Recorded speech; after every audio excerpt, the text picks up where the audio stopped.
Hi everyone, thanks for being with us here today. I'm going to play an important video which I recorded today in relation to young people in care. It is rare that we hear directly from young people what those experiences are like, how they impact them, how they impact their ability to be able to find work, the stigmatisation that is inflicted upon young people who are in care is extreme. Now, this is a video that was recorded during a session in a council meeting in the UK.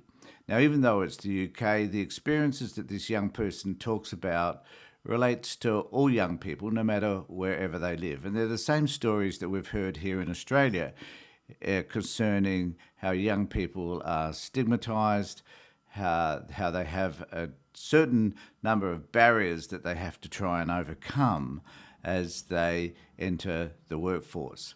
It's about the trauma that they've experienced from being in care themselves, their trauma that has brought them into care, and how people treat them and respond to them simply because of the experiences that they've had, which are out of their control.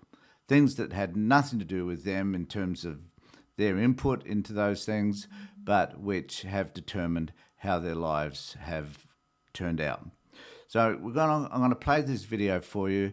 Just have a listen to what Elle has to say about her experiences. And remember that these experiences apply to all or most young people who have been in care, who are exiting care, who are endeavouring to make a life for themselves outside of the care experience.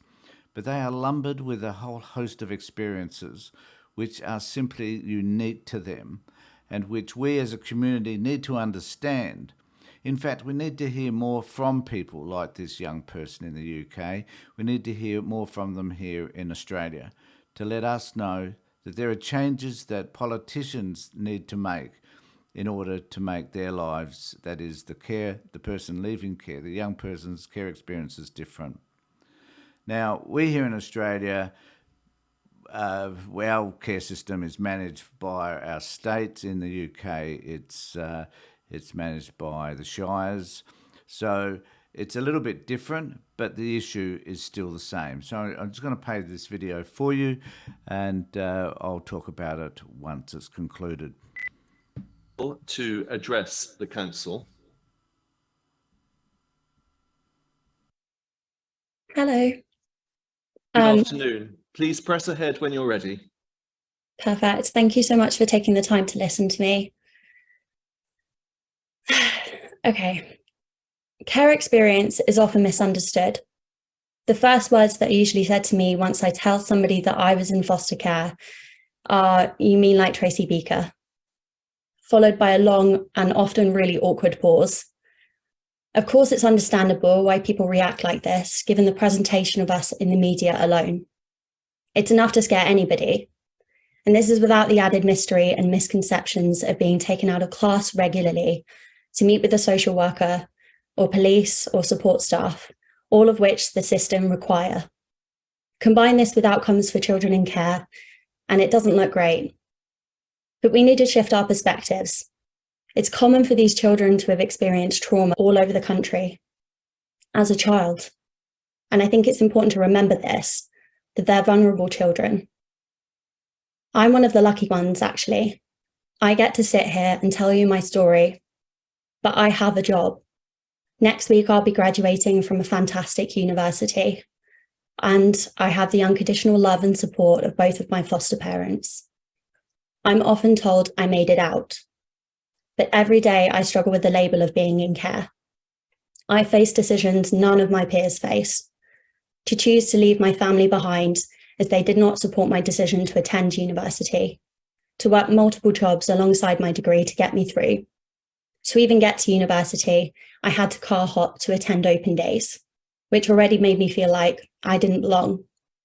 When I made it to university, I had to learn how to maintain friendships, even how to write an essay, because I'd never been anywhere long enough to learn those skills. In 3 months, I will have no home, no job, no degree course anymore, and there is an expectation that I will know what to do.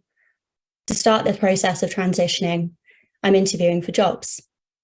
I, of course, value the work that I do with children in care, and as a result, my CV reflects this because of my work with fostering charities, my roles outside of university, and of course, my own background. But this isn't shared by employers. When employers find out about my care experience, I often have questions about what that means. Funnily enough, they don't like to hear that you were abused and traumatized as a child and put into a dumping ground filled with other vulnerable children. Despite the achievements I've made since and the resilience I've continuously shown, this isn't just employers though. It stands with friendships and relationships too. It affects every area of life. But of course, these are only a few examples. It often feels like I have to find something to say to justify this upbringing and why I deserve to live a normal life. So for those reasons alone, the recognition and understanding of what care experience is significant. Often these children feel completely alone. They've been left without connections, networks, skills, and opportunity, and all of which are needed in order to have a chance at life. Policy such as this is the only way for this to begin to change. Recognizing that this group is disadvantaged is one thing, but recognizing that this group is also discriminated against is another. Whilst we cannot undo the disadvantage and we cannot take away the trauma, we can ensure that these children are considered and prevented from further discrimination when it comes to policy and decision making, which is a positive start. And it's a wonder that this action has not been taken already. This is an opportunity for Cambridgeshire to be at the forefront of innovative thinking and change, which in my experience and understanding has not been the case in the past. Whether it's data gathering and engagement in virtual schools, campaigning, or simply even a social media post, I've seen efforts from many local authorities in care experience matters, but never my own. What we're doing right now is not enough. It is my hope that with this motion, we can begin to move forward, improve our understanding around care experience, and ensure that future policy is made that considers a group which for far too long has been disregarded. Thank you for taking the time to listen. I think there's a lot in that in terms of whether we are listening to young people, whether we're considering their experiences while in care, and particularly whether or not we're advocating for them to produce outcomes for their lives that are beneficial to them. And part of that is about improving their education opportunities and the opportunities they may have in finding work. This is a fabulous young person who speaks to all of us about the need for young people to have a voice in a space in which they're very rarely listened to, and that we need to change policies that consider young people's experiences, that find ways to destigmatise the fact that they were in care and to give them opportunities that other people just take for granted.